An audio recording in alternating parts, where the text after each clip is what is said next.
to record. Right. Okay. So those who were near to Jerusalem brought fresh figs and grapes. Those who further brought dried figs and raisins. Right. They would play the flute until they came near Jerusalem. They'd send messages. Everyone from the temple would come forth to meet them. There was a lot of honor, and the craftsmen in Jerusalem would rise up and say, "Brothers, men of wherever, I guess women as well, you are welcome." They played the flute till they got to the Temple Mount. The king would take his basket on his shoulder. It was all very magnificent. And yet, what did they talk about when they brought these first fruits? Anyone remember or no? They didn't talk about fruit. They didn't talk about the temple. They didn't talk. We are the chosen people. We Let's chose see. God. Well, let's see if you're right. This is what they said. This is in this week's Edra. You'll recognize this from the Haggadah. Brenda, would you like to read? Did you say no? Who? Who? Brenda, would you like to read? Oh, right. Since you raised it, yeah? My father was wandering Aramean. Yeah, it's a place from Aram. Yeah, with a few people, lived there and became a great nation, powerful and numerous. Then the Lord brought us out of Egypt with a mighty hand and an outstretched arm, and with great terror and miraculous signs and wonders. Right. To quote from Haggadah, some of it's from the Chumash from this week. Right. So this is actually quite revolutionary. Right. We're bringing our first fruit and we start talking about our history, right? Our origins. You would think, you're bringing fruit. You praise God, who causes the fruit to grow, and the harvest, who causes the rain and sustenance. Right? There are plenty of times we do that, by the way. Let's have a look at this from the morning Psalms, right? Who would like to read number 3? I'll read. Go on. Bring to the Lord thanksgiving, make music to our God on the harp. He covers the sky with clouds, he supplies the earth with rain, he makes grass grow on the hills, and bread sustains his heart. That's nice. That would seem very appropriate to talking about, you're bringing fruit. So you're offering of fruit, which is harvest related. And instead of praising nature, you're talking about history. You're talking about the days of the patriarchs, to the Exodus, to the conquest of the land. So a gentleman called Yosef Chaim Yerushalmi, anyone heard of him? Yes, I think so. So he was a professor of, I think, Jewish studies somewhere in America. This is what Rabbi Sachs quotes from him. Who would like to read? It's 2 pages. Who hasn't read yet? Anna, do you want to read? Yeah. It was ancient Israel that first assigned a decisive significance to history and thus forged a new worldview. Suddenly, as it were, the crucial encounter between man and the divine shifted away from the realm of nature and the cosmos to the plane of history, conceived now in terms of divine challenge and human response. Right, next one. Carry on. Rituals and festivals in ancient Israel are themselves no longer primarily repetitions of mythic archetypes meant to annihilate historical time. Where they evoke the past, it is not the primeval, but the historical past, in which the great and critical moments of Israel's history were fulfilled. Only in Israel and nowhere else is the injunction to remember felt as a religious imperative to an entire people. Right. So most people don't, I suppose you might have people nowadays that might say, their national history is all tied up with their national fruit or whatever. But generally speaking, if you're bringing a bunch of fruit, you talk about the God of nature and the earth. And, it's interesting in Israel. What sport she was referring? My cousin lives on I have cousins who are like very, very secular. They lived on a place called Kibbutz Magen. I think it was either affected by or very close to October 7th, by the way. It's in the south, Kibbutz Magen. I'm pretty sure it was unfortunately affected or very close to the action. And it's a very secular kibbutz. So when the daughter had her bat mitzvah, I believe there was a small kosher table for the kosher people. And the rest was like, it wasn't just like, not supervised. It was like, I believe it was, pork that was grown on the kibbutz, really, really secular, avowedly secular. So what do you do for a bat mitzvah? So they celebrate the land and the fruit and, the gifts of the earth and all this kind of thing. So that's probably a more normal, Israel is a very agricultural society. So the religious world sees that as a religious imperative, and the Torah is full of, things like Shemitah and things like that. And the secular world sees it as, nature and what have you. So you celebrate nature and the earth's bounty and what have you. So, but quite unusual to be bringing a bunch of fruits and no mention anywhere of, the rain or the crop or the growth or whatever Hashem makes things grow. Start talking about history instead. You say my what is it? My forefather was my father was a wandering Aramean. He went down to Egypt with few. He lived there, became a great nation. The Lord brought us out. Right, this whole national thing. All I ask, what are you doing with all those fruits in your hand? They look very nice. Oh, what kind of grapes have you got there? Well, my father was a refugee, and he came to this country with nothing, and he built his own business. Can you imagine, right? You walk into a shop and you walk into a fruit and veg shop today, and you see they have some interesting looking fruit. So that's interesting fruit. Where's it from? Well, did you know my father was a refugee and he came to this country with nothing and he built himself up and he's got 25 grandchildren. Thank you. All I asked you was what kind of grape that is. But it seems completely irrelevant. But that is what we do. It's what the Torah tells us. We don't praise God for the fruit. We praise him for our historical journey as a people. What an interesting kind of a angle. So this is also tied into the word. We often say there's no word for memory in Hebrew. We say yizkor. Yizkor is much more than just to remember something. Sorry, there's no word for history, rather. There's no word for history, right? In modern Hebrew, it's historia. There is no biblical word for history. The closest we get is zachor, to remember. But we know from last week's Sedra, zachor is much more than just to remember something. I remember that somewhere, distant, vague memory. Zachor is remember. We talk about remembrance, right? Memorial. We talk about keeping the memory alive. So Yizkor is about remembering people annually. Sorry? It's on Thursday.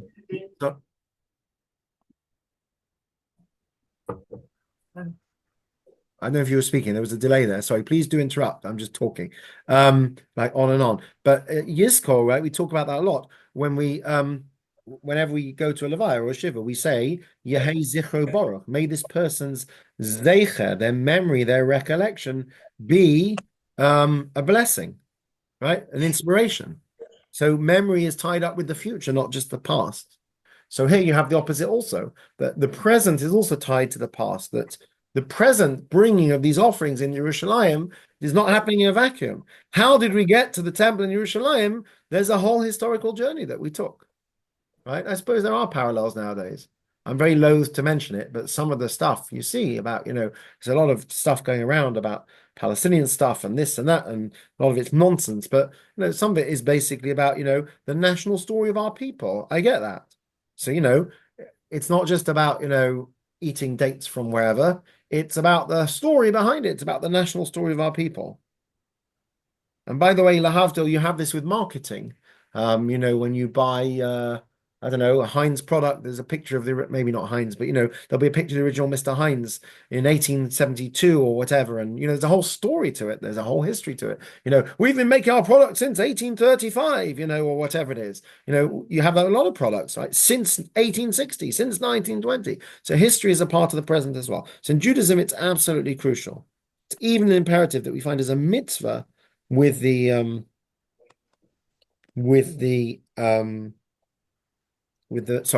first fruits. Isaiah Berlin is someone who I knew growing up in Oxford. I used to see him in shul occasionally.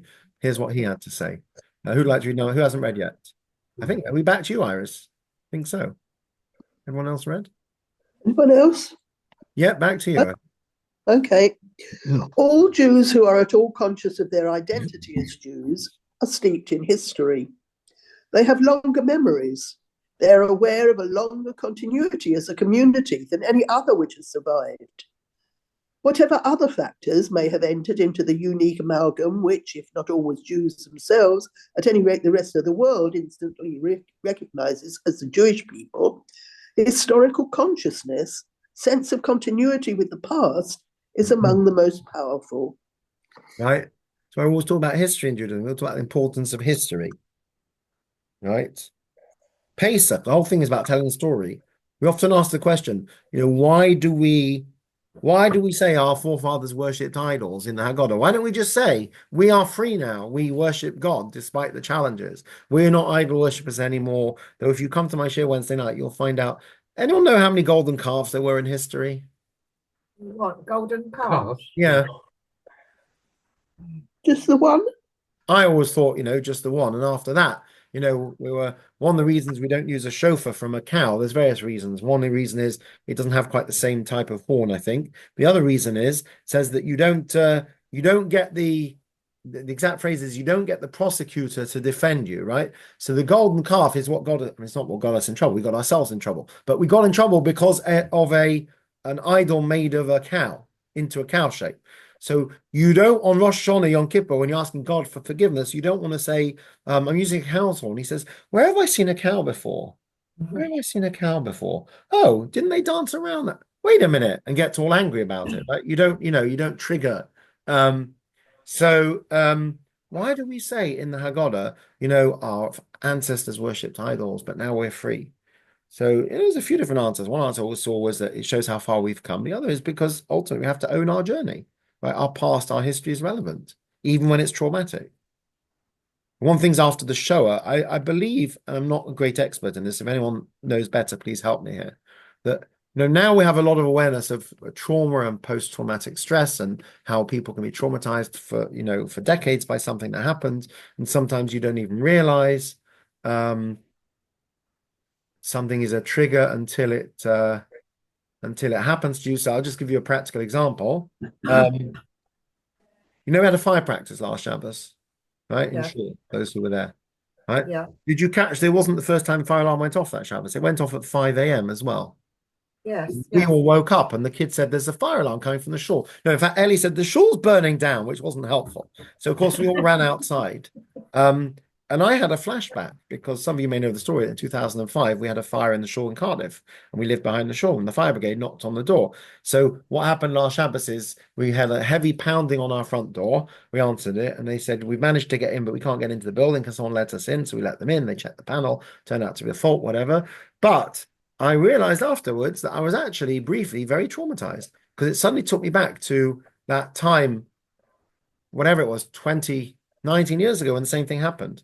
And I would never have thought of that at all. And it's not the end of the world. I got over it, whatever. But, it was interesting. And I said to Blimmer, this is the kind of thing where people say, something reawakens a trauma for you.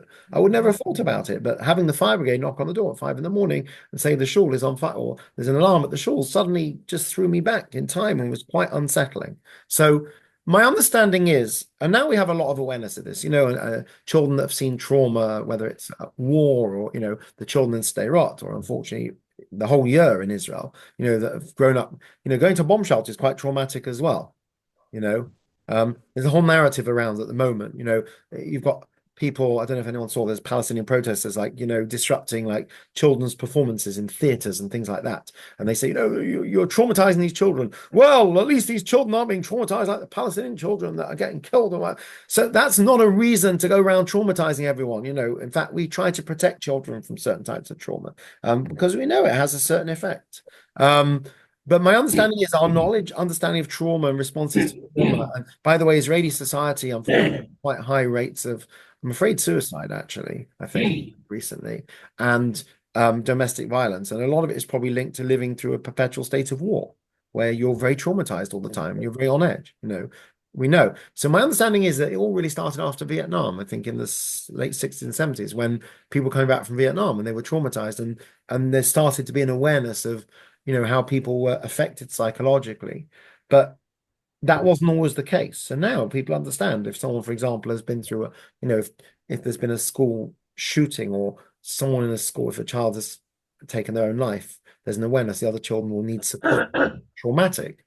So we know many of us that after the Shoah, there wasn't that recognition. And a lot of trauma was buried and people never dealt with it. And often the children or grandchildren lived with sort of, very dysfunctional relationships because their parents were survivors and they just got on with it. Nowadays, we have a greater awareness of these things. So, for example, I'm sure when the dust settles and hopefully things calm down in Israel, there's going to be a lot of counseling required for a lot of people. We do recognize that. So knowing where you come from is also very important in terms of acknowledging the trauma and acknowledging the, the history. We've had a very difficult history, all of us, in one form or another. But we own it. We don't say, right, I'm turning over a new leaf and I'm starting from scratch and I'll do, take out all my history because it's just all very traumatic and very, triggering. No, we don't do that. Right? We do it. We talk about it. We acknowledge it. We commemorate it. We have memorials. We have Tisha B'Av. We have Yom HaShoah. We have these things, right? Doesn't mean we should live in the past, but it definitely is a vital part of who we are, particularly when you've lived through trauma. I think any people that have lived through, hardship would probably acknowledge that.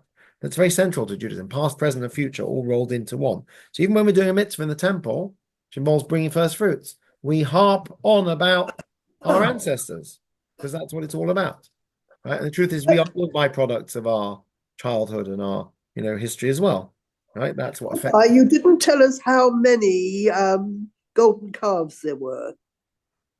How many what? Sorry?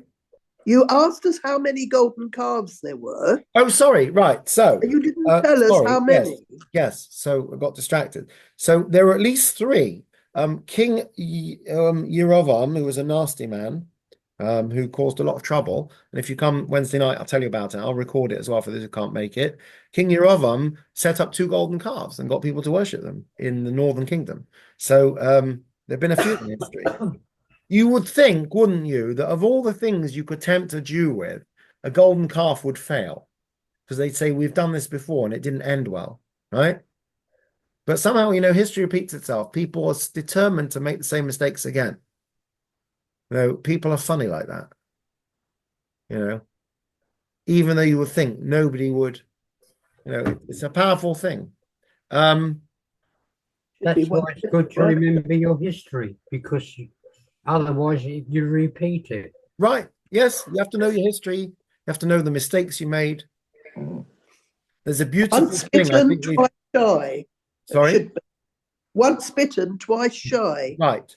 So we have to own our history. We shouldn't live in the past, right? If we were to live in the past, we'd all be defined as, basically concentration camp survivors and people who have been through pogroms, at least Ashkenazi Jews anyway. And our whole existence would be one of, all these people that are campaigning for like slave reparations and so on. That would be us, right? And it's not, we get on with it. We rebuilt our lives, The people who left South Africa couldn't take their wealth with them, right? They had to leave a lot of it behind. Some of them were very, very wealthy, and they left. They didn't bring their wealth with them. They left it behind. They had to start again, and they didn't sue the South African government. They just got on with it, That's the reality. There's a very beautiful idea. I think we've discussed it before, right? What happened to the broken tablets? Anyone remember? First set of tablets gets broken. Okay, there's all kinds of reasons for that. We've discussed it before. It's actually an amazing thing that Moshe did. He put the people's survival before his own legacy. Okay, but the reality is you've now got these broken tablets. What happened to them? Weren't they put in the temple or something? No, they were put in the ark. With the ark? With the new ones. I don't know how it all fitted, but I think it says somewhere, I'm not sure if it says in the Chumash, I think it says in the Talmud, that they were placed in the ark with the new set. So Rabbi Yossi Jacobson is a very famous speaker. I don't know if he got this from a commentary, but it's a very nice idea. He said, what's going on here? He said, when you have something that's broken, you don't bury it, right? You don't pretend it doesn't exist. You take ownership of it. You carry it with you. You carry your baggage with you and you deal with it. So you've got your new tablets. You moved on now, right? I'm on my second sort of set 2. But you know what? You acknowledge the trauma. You acknowledge the baggage. You acknowledge the damage of stage 1 by carrying it with you in a healthy way. And we all carry trauma with us. It's a really interesting idea. I think it's a very beautiful idea. So that's why they weren't just buried or thrown out or whatever, but they were kept as a reminder. Sometimes you need that as well. So history, how we approach history is crucial, right? If you're giving an offering in the temple, first fruits, there's a backstory to that, which is also very important. It's interesting because I don't know if does anyone here watch Dragon's Den? Dragon's Den. Oh, Dragon's Den, yes. I don't watch very many TV programs. I don't watch any now because you need a license. But when you could watch things on iPlayer without a license, I used to quite enjoy Dragon's Den. I just enjoyed it. And one of the things they'd often have is someone will come on and say, I'm selling this, I'm selling my mother's chicken soup. And they'd say, well, why should we buy your mother's chicken soup over anyone else? Because there's a whole story that my mother survived the camps and she took her chicken soup recipe with her, something like that. Somebody said, I'm producing my authentic Jamaican sauces. There's one, Levi Roots was a famous one. And it's not about the product, it's about the story. And on the bottle, it will say, this chap survived, blah, blah, blah, and, 10 generations of the same family, all harvesting the same, it's all about the story. That's what sells the product. You watch a lot of advertising. It's often not about the product itself. It's about the story or the history or the backstory or the connection. So actually, it's not a uniquely Jewish idea that we're not just interested in the finished product. We're interested in, the fact that you're bringing your fruits to Yerushalayim is fascinating, very nice, celebrating nature and God's bounty. But actually, it's more than that because this journey to Yerushalayim began hundreds of years ago when your forefathers left Egypt. In fact, before that, when they went into Egypt, and it's all relevant. There's a chap called Cory Booker. He's been up and down. I think he was pilloried a little bit for supporting on the Iranian compromise agreements. But anyway, he's anyone seen him? He's a black African American senator, I think. He was the governor of, I think, Newark, New Jersey. He's a senator, I think. He pops up in Jewish things. He was very close to Rabbi Shmuley Bateach. But I think he was the president of his L'chaim Society, which was always a bit funny. And he learns with him every week. And he can quote Chumash and put the rest of us to shame. So I saw a speech he gave at a Chabad dinner somewhere in New Jersey a few years ago, and it was very moving. He said, the most important thing you can do for children is teach them about their history, teach them where they come from, teach them what makes them tick, because our history and our parents and our grandparents are what, shape who we are today. You can't just look at where you are today, you have to look at your history. He said, I know this more than anyone else as a Black American, how crucial understanding your history and where you came from is, and how I want my children to understand my history, and how important it is that we have institutions that make sure that Jewish children understand their history. And he spoke about the importance of knowing where you come from and what makes you tick. And it was very beautiful the way he said it. And he quoted a few psukim from the Chumash and so on. Very beautiful. But he said, it's any minority has that in a way. Everybody wants to know about, where you come from and what makes you tick and how your people got to this country and all the rest of it. So it's not unique to Judaism. We see it even in the Torah itself, that our identity is about, but it must never only be about history. They have a lot of rabbis joke that you often meet older people. They'll say, Rabbi, I'm not very religious, but my grandfather was a minister in, 1856 in the great synagogue in the Western Central or whatever it is. Very nice. Your grandfather was a great rabbi, but what are you? It's like, it doesn't matter who your parents or grandparents were if you don't live up to that, Right? Imagine someone charged with a crime and saying, do you know who my dad is? Okay, very nice. Did you or did you not commit this crime? At the end of the day, you got to stand on your own 2 feet. There's a nice saying about yichus, right? People say, oh, it's all about yichus, it's all about your lineage and who your parents were and your grandparents were and so on. It would be naive to suggest that, one's pedigree does not have some impact on one's societal status, right? That we see that even with Kohanim and Leviim, it would be naive to suggest that it doesn't make a difference. It's very nice that William and Kate are ordinary people that have ordinary videos about, chemotherapy and all the rest of it, very inspiring. But they're not ordinary people. That's the reality. And they're never going to be ordinary people. They are, to their great credit, they've created a very normal life for their children. I think they've got an amazing balance. But at the end of the day, to suggest he's not the heir to the throne would be a bit silly. He is, right? At the same time, it doesn't give you a free pass. I grew up in Oxford, and often probably spoken about this, and Blenheim Palace nearby, a very nice place. I think it was the seat of the Churchill family at one point, right? Winston Churchill's family. Duke of Marlborough, I think, was the official. Yeah. So he had a grandson, chap called the Marquis of Blandford, who was a real rogue, who was always getting in trouble for drugs and womanizing and drink driving and so on, right? But he's going to inherit this massive palace because of who his parents are, right? So that's when it's like really annoying. Why should these people get these privileges? So, on the other hand, so they say yichus is like a 0. If you put a 1 in front of it, it means something. It's a multiplier. But on its own, it's nothing, right? So if your father's a Duke of Marlborough, that means you've got to step up in society, and it means you're able to do more charity work, and it means you're able to be more influential on behalf of those who need a voice, and it means that you can, help the people who live on your family land by, charging them reasonable rent and, treating them like mentions, then good for you. If it just means that you're a tearaway that just, is drink driving and gets away with it because basically you've got more money than sense, then that's worthless. So the same thing in the Jewish world. It'd be naive to suggest that if, say, your father's a famous rabbi or your mother's a famous rebbe, and whatever it is, that might give you some leg up in society. It might give you some status or whatever, they're, I don't know, whatever, president, chairman of a company, whatever. But it doesn't mean anything if you don't use it in a positive way. So history is important. It doesn't define us, but it's a large part of who we are. It's not the only part of who we are. If it was the only part of who we are, we'd all be moaning as well about being slaves and wanting reparations, and it's not fair. But careful how I word this. There's a lot of, everyone says how unfair it is in society today, and certain people have privilege and certain people don't. And Jews apparently have privilege. Well, we might in this generation, but we've always had to fight, and we've always been excluded from places, and we've always worked hard. We've never had affirmative action where X% of people have to be Jewish that are employed in a certain company. We've done it through hard work and through adversity, So history is very important. It doesn't limit you. It's the nature versus nurture argument. It doesn't limit you. It doesn't mean you can't overcome your history. Many people do. Right? Famous people. Avram overcame his background. Right? His father sold idols. Right? Rabbi Kiva studied at 40. Right? So we know that people can absolutely stand on their own merits. It doesn't matter what trauma you've had, and plenty of people, listen, I didn't mean to disparage anyone that came through the Shoah earlier. There are plenty of people that came through the Shoah that, despite everything, built normal, healthy family relationships, and there are people who unfortunately didn't. And a lot of people who grew up with parents who said it wasn't their fault. They were traumatized and nobody recognized it at the time. But history is key. So you can't just talk about the present. You always have to talk about the history that leads up to it. In that sense, we're not individuals. We're individuals, right, with individual responsibilities, but there's a much bigger backstory. There's a bigger picture there, right? We're a link. So Rabbi Sachs says we're a horizontal link and a vertical link. I often speak about this when I do school visits. I say, tradition, right? Probably mention this.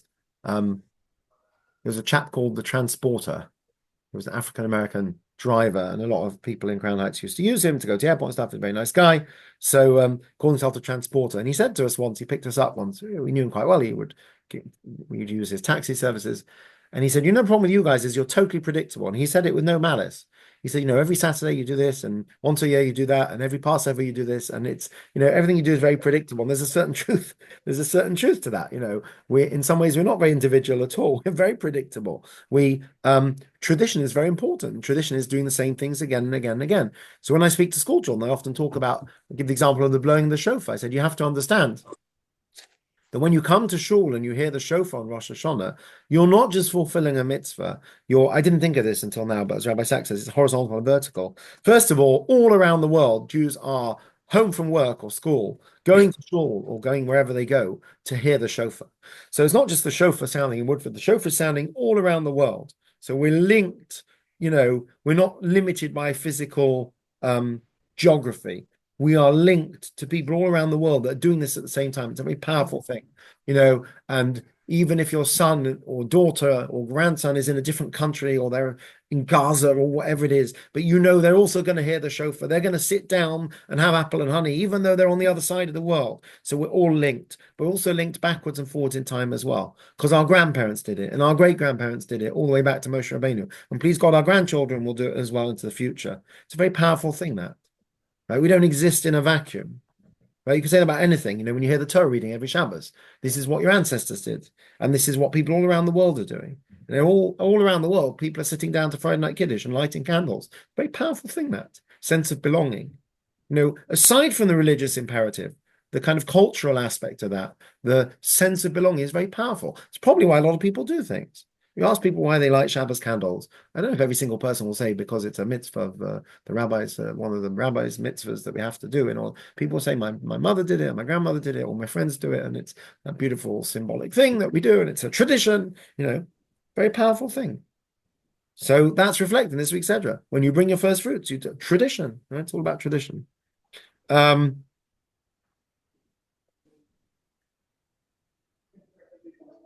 What's one of the last things Moshe says to us? This is in my Bar Mitzvah Sedra. Who'd like to read number 6? I think it's my turn. Remember the days of old. Consider generations long past. Ask your father, and he will tell you. Your elders, and they will explain to you. Okay. Just bear with me for one sec. It only works if you've got past generations nearby. Yes.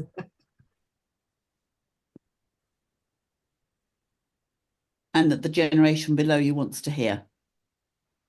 That is the problem.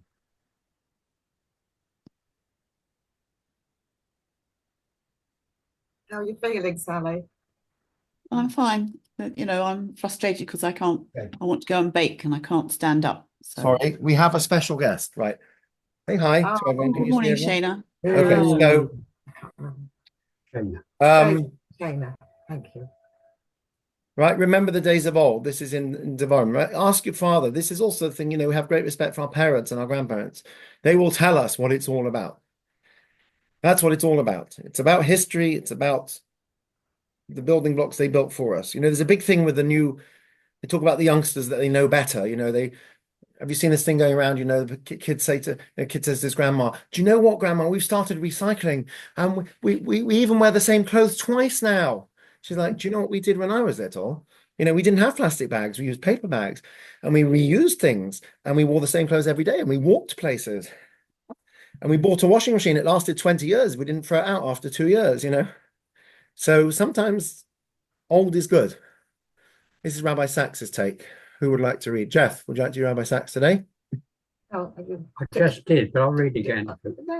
Oh, you did just read it. Brenda. The history of our people lives on in us. Right. So as we said, Yehei Zichro Baruch, we say that a memory should be an inspiration, a springboard for the future. So past, present, and future, it's almost timeless, right? When we talk about being timeless, past is relevant to the present and to the future, but it doesn't limit us. And that's the symbolism of the Bikurim, that when you bring your first fruits, you don't say, "Look at these beautiful fruits that God made for me." You say, "Listen to the journey that I've taken as a person." Now, the interesting question is, I don't think we did this for any other offerings, by the way. Don't think so. I don't recall seeing that when you brought your tithe, you had to give a whole history lesson. But this particular one, it's interesting that where there would be a very obvious link, as I said, I think secular Israelis do it. They talk about the fruits of the land and, the bounty of the produce, whatever. You could be a bit new age and talk about, whatever. But no, we talk about the history because that's what's important ultimately. Because knowing who we are, where we come from, helps us to know where we're going to, and helps us to, it's our identity, it's who we are. Right. Any questions or comments? Well, when you were mentioning about blowing the shofar all the way around the world, it always reminds me of Pesach, because then everybody sits down all over the world and has a Seder night. Yeah. And you feel connected with the knowledge that your child or grandchild or sibling or husband even or wife, if you're working away, they might be in China, but they're going to a Seder somewhere, is very comforting to know that they'll be with extended family. I'm sure I've told the story before. It's printed in some books about the lady that got, the people that got stuck on the plane. I don't remember where it was going. I think it was going to Chicago or something. And it was I think it's from New York or something. And there were quite a few religious Jews on the plane. And it became apparent that they weren't going to make it to Chicago for Shabbos for some reason. It was only going to get there after Shabbos, but they had a stop off in, I think it was Milwaukee, Wisconsin. So as it became increasingly apparent they weren't going to get to Chicago in time, a number of the Jewish passengers, they started murmuring and talking to each other, and someone approached the crew and said, "Look, we're going to have to deplane. We can't. It's our Shabbos coming up." And they said, "Okay, we'll have to drop you off in Milwaukee or whatever." And they start talking to each other. "Do you know anyone in Milwaukee?" One person had their third cousin once removed, brother-in-law's sister, and somebody else knew one of the rabbis there. And basically, I think it was even the days before mobile phones. I'm not sure, but no, they must have mobile phones. But by the time they actually were getting off the plane, they'd already arranged to be met by someone at the airport, and the whole group of them went to stay with somebody, and they ate with one of the rabbis and whatever. And there's a line where, as they're one of the ladies goes back to her seat and starts packing up her stuff, and her non-Jewish seatmate says to her, "Are you okay?" She says, "Yeah, it's coming up to our Sabbath, so I'm going to have to get off the plane, and I'll have to figure out another way to get to Chicago."